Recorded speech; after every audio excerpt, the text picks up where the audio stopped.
#AskDrJohnWatson type చేసి మీ questions అడగండి, తప్పకుండా రిప్లై చేస్తాను.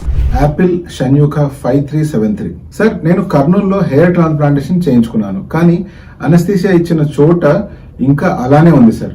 ప్రాబ్లం ఏమైనా అవుతుందా? ప్లీజ్ రిప్లై సార్, భయం వేస్తుంది. మనం హెయిర్ ట్రాన్స్ప్లాంటేషన్ చేసేటప్పుడు ఇచ్చేటువంటి అనస్థీషియా పేరు లోకల్ అనస్థీషియా. అంటే ఆ భాగంలో మాత్రమే, సపోజ్ స్కాల్ప్ భాగంలో ఇచ్చామంటే స్కాల్ప్ ఉండే చర్మానికి మాత్రమే ఆ అనస్థీషియా ఎఫెక్ట్ ఉంటుంది.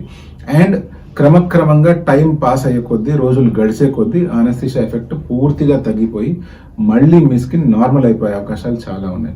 ఒకవేళ నిజంగా అలా నెలలు గడిచినా కూడా ఆ ఏరియా నంబుగానే ఉంది అంటే మీరు కనుక మీ దగ్గరలో ఉన్న న్యూరాలజిస్ట్ని కానీ లేకపోతే మీకు హెయిర్ ట్రాన్స్ప్లాంటేషన్ చేసిన డాక్టర్ని కానీ కలిసినట్లయితే మీకు ఆ సెన్సేషన్స్ మళ్ళీ నార్మల్ అవ్వడానికి కావాల్సిన టాబ్లెట్స్ కానీ కావాల్సిన మెడికల్ ట్రీట్మెంట్ కానీ ఇస్తారు.